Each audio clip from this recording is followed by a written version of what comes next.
पिनाक रंजन चक्रवर्ती साहब इंडिया के एक बड़े सीनियर डिप्लोमेट रहे हैं और इंडिया की मिनिस्ट्री ऑफ एक्सटर्नल अफेयर्स के अंदर सेक्रेटरी भी रह चुके हैं।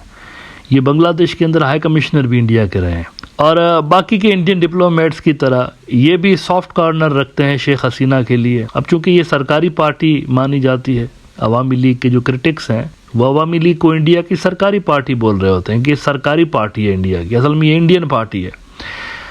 अब इन्होंने एक आर्टिकल लिखा है आज इंडियन एक्सप्रेस के अंदर, ओपिनियन अपना एक बयान किया है मोहम्मद यूनिस की सरकार के खिलाफ। यानी उसको अगर आप पढ़ेंगे ना, आपको लगेगा कि सबसे बुरा जो लीडर है बांग्लादेश के अंदर वो है ही मोहम्मद यूनिस। इतनी ज़्यादा उनके खिलाफ उन्होंने बातें लिखी हुई हैं और आपको यूँ फील होगा, इंप्रेशन मिलेगा कि पता नहीं कोई शेख हसीना के दौर में दूध और शहद की नदियाँ बह रही थी। देखिए ये नैरेटिव बिल्डिंग का कमाल होता है सारा का सारा। इंडियन मीडिया आजकल अगर आप देखें, जनरल ट्रेंड आपको यही नज़र आएगा। सभी लगे हुए हैं शेख हसीना की तारीफ में और मोहम्मद यूनिस के अगेंस्ट में, सारे लगे हुए हैं। पिनाक साहब भी उनमें से एक हैं। इनका ओपिनियन पढ़ के मुझे यूँ महसूस हुआ कि खुदा न खास्ता कोई बांग्लादेश के जितने भी आज के इश्यूज़ हैं ये सारे के सारे मोहम्मद यूनिस ने क्रिएट किए हुए हैं और शेख हसीना के दौर में सब अच्छा था। वो कहते हैं कि the revolution's promise is fizzling out in Bangladesh. वो जो इनकलाब का वादा था वो अब ठंडा पड़ने लगा है। Hundreds of factories have been closed because of the violence. अब ये पढ़कर मुझे लगा कि पता नहीं कोई बांग्लादेश सीरिया बन गया हो या लीबिया बन गया हो। गली मोहल्ले में लड़ाई चल रही है इसीलिए फैक्ट्रियाँ बंद हो रही हैं। Investment has dried up, credit volume has declined and employment has shrunk. The new liberation touted by the Yunus led interim government is yet to materialize. एक ही लाइन के अंदर, एक ही सांस में भाई साहब ने इतना कुछ बोल दिया और सारी भड़ास निकाल दी कि देखो ये भी हो रहा है, ये भी हो रहा है, ये भी हो रहा है। अब जितनी भी प्रॉब्लम्स इन्होंने बताई है ना, ये सारी की सारी एक तो इनके अपने मुल्क के अंदर भी हैं, चल रही हैं। इनके अपने मुल्क के अंदर भी फैक्ट्रियां बंद हुई हैं, अभी दिखाऊंगा आपको रेफरेंस के साथ। इन्वेस्टमेंट का हाल शेख हसीना के दौर में क्या था वो भी दिखाऊंगा आपको, क्योंकि देखें ना इन्होंने इनहेरिट किया है बहुत सारे प्रॉब्लम्स। मोहम्मद यूनिस ने इनहेरिट किए हैं, क्रिएट नहीं हुए इनके दौर में, इन्होंने इनहेरिट किए शेख हसीना की सरकार से। वो सारे के सारे प्रॉब्लम्स इन्होंने मोहम्मद यूनिस के खाते में डाल दिए कि ये हो रहा है इसके दौर में।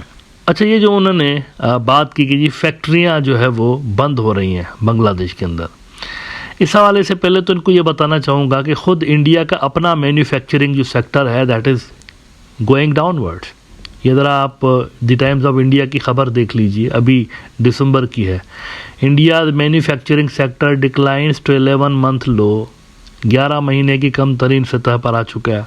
फिर 1-2 साल पहले की खबर आपको दिखाता हूँ, नरेंद्र मोदी के दौर में हुआ क्या है, बाहर की जो कंपनियां हैं उनके साथ क्या हो रहा है और सब्सिडरीज जो है इंडिया के अंदर बाहर की कंपनियों की वो छोड़ छोड़ के भाग रही हैं। बिजनेस स्टैंडर्ड ने रिपोर्ट किया कि 3,552 foreign companies subsidiaries closed in India between 2017 to 2022। 3,552 भाग गए छोड़ के, कंपनियां और उनकी सब्सिडरीज जो है छोड़ के भाग गई इंडिया। भागो इधर से, कोई फ्यूचर नहीं है। A total of 3,552 foreign companies and subsidiaries of foreign companies have been closed in India between 2017 to 2022। किसी ने बात की इस पे? कुछ ज़्यादा लिखा किसी ने?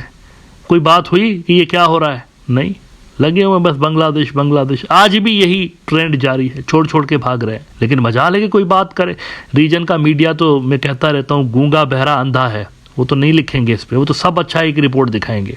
चाहे वो पाकिस्तानी मीडिया, वो भी ऐसा ही करेगा। और देखो जी क्या हो रहा है इंडिया के अंदर, देखो चांदे पे पहुंच गए, उनकी इकोनॉमी देख क्या जबरदस्त ग्रो कर रही। बांग्लादेशी मीडिया का बड़ा हिस्सा भी ऐसा ही, और अंदर झांक के नहीं देखते। थोड़ी सी रिसर्च करना इनके जर्नलिस्ट मुनासिब नहीं समझते, देखते नहीं है कि पावर कितना है इससे इकोनॉमी के अंदर। नहीं है, ये मुखौटा आपको नजर आता है, अंदर कुछ भी नहीं, खोखली इकोनॉमी है, क्योंकि इसकी बुनियादें हिला दी गई हैं 2014 से लेकर। मैं मानता हूं मनमोहन सिंह के दौर तक बड़े ज़बरदस्त तरीके से इकोनॉमी ग्रो कर रही थी, उसकी ग्रोथ की स्पीड चेक करिएगा ज़रा। और ये जो भाई साहब 56 इंची आया हुआ है, उसकी दौर में ग्रोथ की स्पीड चेक करिएगा, ज़मीन आसमान का फ़र्क है। वहाँ पर भी ऐसा ही हो रहा है। अब ये मखसूस कुछ सेक्टर्स उठा देते हैं और उनको फिर पोर्ट्रे करने की कोशिश करते हैं। मखसूस सेक्टर, अगर कोई सेक्टर मिसाल के तौर पर पूरी इकोनॉमी में कोई एक सेक्टर अगर डाउन हो रहा हो ना, ये उसको उठा के दिखाएंगे और ये पोर्ट्रे करने की कोशिश करेंगे कि खुदा न खास्ता पूरी इकोनॉमी डाउन जा रही है। अब ऐसे तो इंडिया में बहुत सारे सेक्टर्स हैं जो कि डाउन जा रहे होते हैं। फॉर एग्जाम्पल रिसेंटली मैंने देखा ये जो डायमंड की इंडस्ट्री है इंडिया की, बहुत ज़्यादा उस पर हिट आया हुआ है, बहुत ज़्यादा लोग खुदकुशियाँ कर रहे हैं। इस इंडस्ट्री से वाबस्ता जो लोग हैं खुदकुशियां कर रहे हैं। द प्रिंट के अंदर नवंबर में एक बड़ी चौंका देने वाली रिपोर्ट शाया हुई थी, इंडियन न्यूज़ आउटलेट है। Job losses, factory closures pushing Surat diamond workers to the edge, 71 suicides in 18 months, 18 महीने में 71 लोगों ने सुसाइड कर ली फाइनेंशियल प्रॉब्लम्स के चलते। There are about 8 to 10 lakh diamond workers in Surat, सेल्स diamond workers union Gujarat. Most of these workers are neither permanent nor registered employees on the payroll. ये सूरत हाल है। कई सारी ऐसी इंडस्ट्रीज़ हैं, अगर हम उनको उठा के बोलें ये देखो इंडिया के अंदर जो कितनी ख़राब सूरत हाल बन गई, तो ये गलत बयानी होती है। जब आप किसी इकोनॉमी को देख रहे हो ना, आपको पूरी इकोनॉमी को देखना पड़ता है, तब आप इंसाफ कर रहे होते हैं किसी मुल्क की इकोनॉमी के बारे में रिपोर्ट करने के लिए, तब आप इंसाफ करते हैं। किसी एक सेक्टर को लेकर आप नहीं कह सकते कि कोई एक सेक्टर अगर due to various reasons down हो गया और हम कहेंगे देखो पूरी की पूरी इकोनॉमी बह गई, ऐसा नहीं होता। और ये जो इन्होंने बात की कि जी बांग्लादेश के अंदर इन्वेस्टमेंट नहीं आ रही, ड्राई हो गई है, ड्राई। शेख हसीना के दौर में तारीखी तौर पर ड्राई थी, कभी भी इतना कम फॉरेन डायरेक्ट इन्वेस्टमेंट नहीं था बांग्लादेश के अंदर जितना हसीना के दौर में था। 15 साल तक बैठी हुई थी ना। मैं आपको ये ज़रा कुछ अरसा पहले की, जब शेख हसीना पावर में थी, काफ़ी अरसे तक पावर में रह चुकी थी, 10-12 साल हो गए थे, तब की मैं आपको अमेरिका के स्टेट डिपार्टमेंट की रिपोर्ट दिखाता हूँ। 2021 इन्वेस्टमेंट क्लाइमेट स्टेटमेंट्स बांग्लादेश। इसमें उन्होंने क्या कहा है, Bangladesh received $1.6 billion in FDI in 2019. The rate of FDI inflows was only 0.53% of GDP, one of the lowest rates in Asia. ये सूरत हाल शेख हसीना के दौर में। लगा दो इसको भी यूनिस के ऊपर। यूनिस के दौर में ये प्रॉब्लम क्रिएट हो गया। पहले क्या दूध और शहद की नदियां बह रही थी यहाँ पे? क्या बातें कर रहे हैं, इस सेक्टर में पहले भी कुछ नहीं हो रहा था। ये बंदा तो फिर भी कोशिश करता हुआ नजर आ रहा है, ऑप्शंस खोले हुए उसने। इंडिया के बाहर भी कुछ दुनिया है, ये बताया है अपने लोगों को इसने। ये सिर्फ उधर नहीं, देखो दूसरे भी मुल्क हैं, उधर जा रहा है। चाइना को अप्रोच कर रहा है, जापान भी अभी जाने वाला है, जापान जा रहा है, थाईलैंड जा रहा है। मेरे ख्याल से ये अगले 2 महीनों के अंदर 2 बड़े इनके दौरे हो रहे हैं और मकसद यही है इन्वेस्टमेंट लाना। तो ही इज़ ट्राइंग एक्चुअली, महारानी की तरह बैठा नहीं है ये।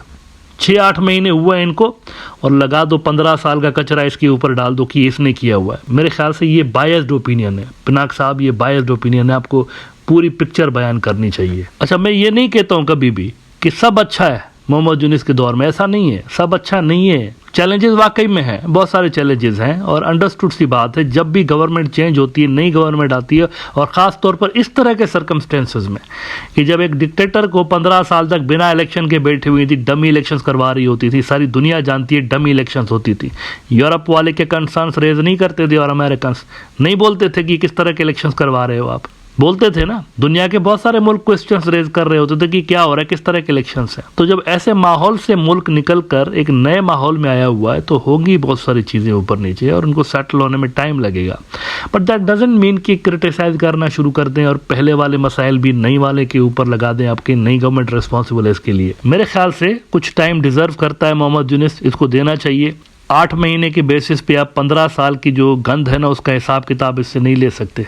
अभी इसको आए हुए 8 महीने हुए ओनली, बल्कि 8वां महीना भी चल रहा है, ऑनगोइंग है। तो थोड़ा इसको टाइम दीजिए, उसके बाद हम देखेंगे कि इनके दौर में क्या हुआ है और क्या नहीं हुआ है। अभी कुछ कहना इस हवाले से मेरे ख्याल से कबल अज़ वक्त है। रिफॉर्म्स का प्रोसेस चल रहा है, इन रिफॉर्म्स के नताइज क्या होंगे उसके लिए आपको थोड़ा बहुत इंतज़ार करना पड़ेगा।